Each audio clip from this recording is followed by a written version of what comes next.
Good morning, everybody. Excuse the mess. I'm filming this on Wednesday evening. I intend to post it on Saturday because I always post a video Saturday morning, and I don't think I'm going to be able to have the layout back in place to do operations on Saturday. But hopefully I can do it on Sunday. I can finish it up Saturday and shoot something for you on Saturday evening and post it Sunday. No guarantees, but that's my goal anyhow. So I've been working on lighting valance and the transfer table and some other stuff. So let me show you that. This will sort of be like a layout update video. First of all, the lighting valance. I'll just leave the camera there. This is 3/4 inch plywood up here. You may ask why 3/4 inch is sort of overkill. It's because it's what I had. I didn't see any sense in going out and buying another piece of plywood. It's definitely, overkill. Painted it white.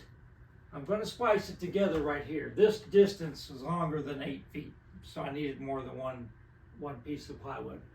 I'm going to use the lights like I did on the other. I bought some LED strip lights. I'll put them on the bottom up there. And when I'm done, of course, I will put the skirting on it and paint it black.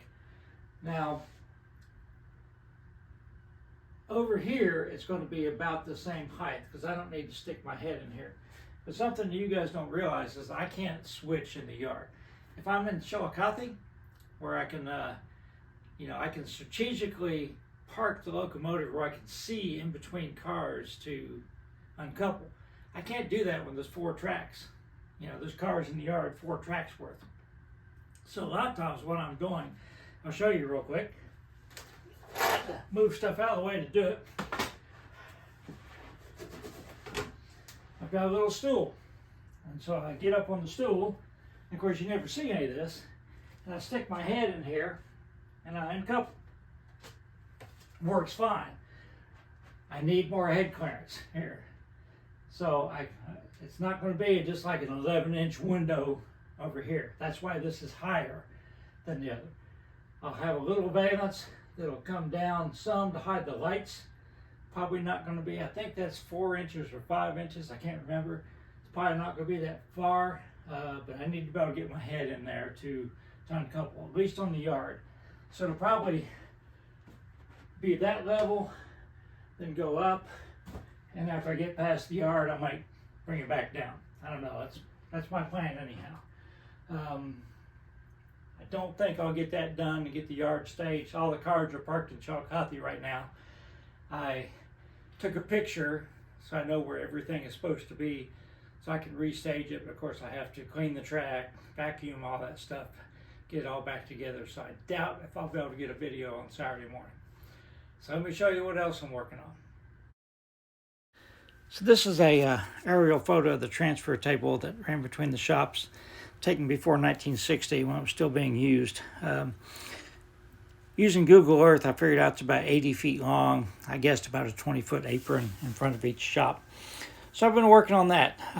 I took a couple of pictures in 1985 that I'll show you here in a minute when it was long abandoned. All overgrown with weeds, covered with snow. Obviously it hadn't been used in many years. So that's the way I'm going to model it. In the winter of 1985, I went down to the yards. There was one person working in the depot. I went up and asked him if I could walk around and take pictures. He said, yeah, as long as you don't kill yourself. So I did. Of course, I had like 2 rolls of film. I wish I'd had 10 rolls of film. I could have taken a lot more pictures. Anyhow, this is the shop and the transfer table.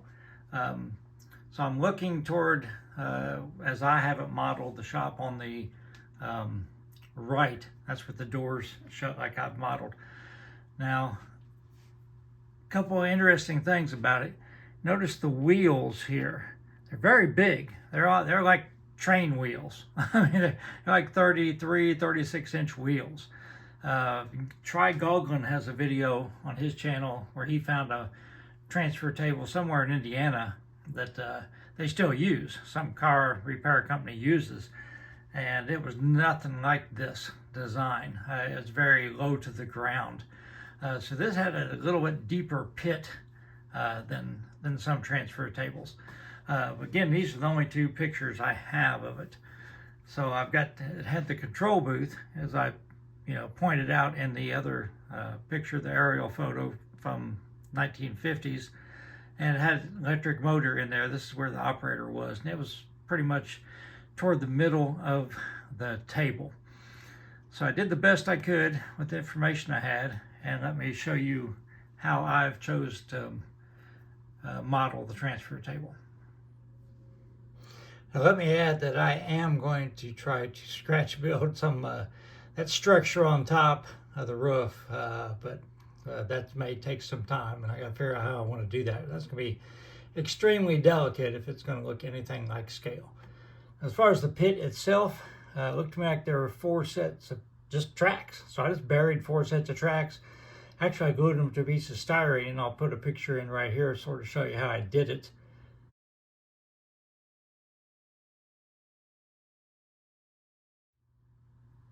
And then once it was in, I ballasted it, which was a waste of time because it doesn't show anything. I just put ballast gravel over the whole pit, and then I just covered it all with static grass. So I've scraped off the static grass over the rails and painted the rails rusty color. In this picture, you can also see the aprons that I just made out of styrene with a track going into each building. So now let me show you some of the details of the table itself. So this is sort of the view that I had in my pictures, looking down. Of course, it's covered with snow and all kinds of weeds. Now I model the summertime, so the weeds may not have been quite as bad in 1980 as they were in 1985. That's styrene strips. I scribed them to make 8-foot long boards, and you can see and I weathered it. I found a video by Kathy Malat on how to make styrene look like old wood, and I followed her directions on how to do that.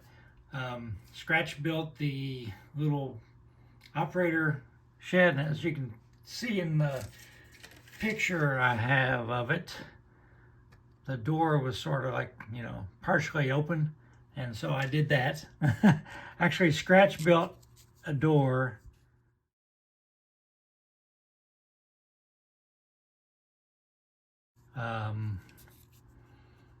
Now, the picture doesn't have a railing on it.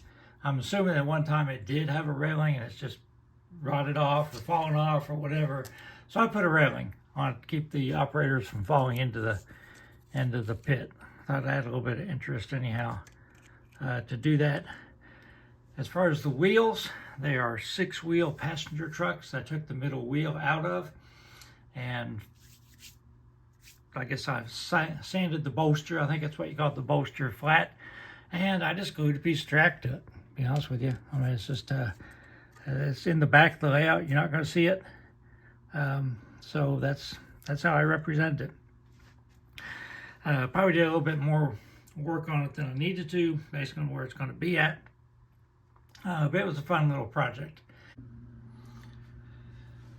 So even though the shop's closed, probably at the latest in the mid-70s, in historic aerials photo in 1983, the boneyard was still full of old bad order cars waiting to be scrapped. So I'm going to put a track in the back there. Actually, I have put a track back there. Just cover it completely with static grass. I didn't even ballast it. I just glued it down, just covered it with static grass. And I'm going to get a bunch of old 40-foot box cars, old B&O cars, roof locks, things like that. Weather them up real bad, and I'm just going to have them be a scenic element as the boneyard. Help block the backdrop.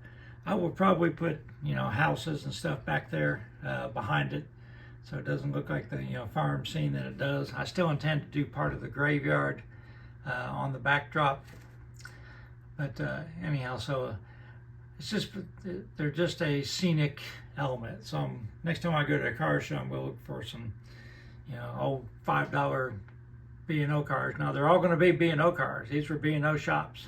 There's not going to be like a, Conrail car or Penske car or anything else. They were 100% B&O cars, B&O cabooses, things like that. So I've got enough space for probably, 5 or 6 of them. And this be, like I said, a scenic element. And this was the place where I, when I had all the old cabooses over there, that's where me and my friends would hang out until the cops would run us off when we were little. I'm talking about little, like 11, 12, 13 years old, something like that. We would play in that a lot. Yeah, I know it's dangerous, but couldn't tell us, when you're that young, you're invincible pretty much. So that's what I've been working on. I'm going to continue to try to get the lighting valance done so I can put everything back in place and run some operations on Saturday evening. Actually, I have the next 2 days off. My wife is in Georgia. I travel so much for work, she has to hold down the fort by herself. She wanted to take a trip with some of her high school friends, so I held down the fort this week. But it's been a very busy week for me. I still have to take someone to the airport tomorrow and mow grass.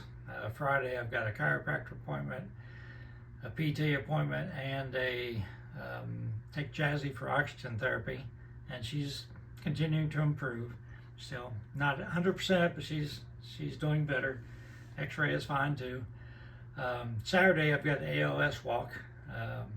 Our club supports the ALS research because of our friend that I told you about that has been stricken with ALS. So I'll have to do that Saturday too, but I hope to be able to film operations for you and post it on Sunday morning. I do have one more thing here at the end, so be a little bit of surprise when you get to Oak Hill. Well, I'm not going to make it. I got the wrong type of lights for the yard. They required a hooking up to my Wi-Fi and just couldn't get them to connect and all this, so I just ordered some more basic ones like this, which is what I should have done in the first place, but I needed a lot longer span to go on the down here. So you're not going to get an operation video this weekend. I'm sorry, the lights won't come in time for me to get everything ready. However, did want to share with Oak Hill that I talked about. So these, not the blue one here, I've already done that. That's a older one. Those vehicles are 3D printed Brian Federoff vehicles that I bought at the N-Scale weekend up in Ohio, and I finally got around to doing them. The pink Cadillac, sort of inspired by Murph and the Magic Tones from the Blues Brothers movie, which came out in 1980.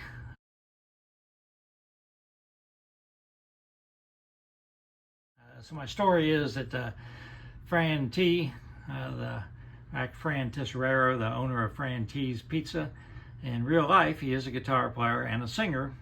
Used to be in a band called Mickey and the Mustangs. It's been a long time since that happened. They played at parties and such, and actually went one time and hung out with them while they were playing. So it was a good time.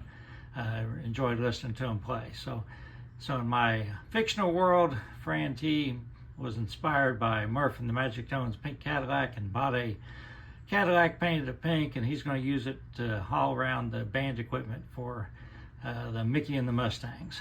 So sorry about no operation video this weekend. Should have a couple next weekend, I hope. Everybody stay safe.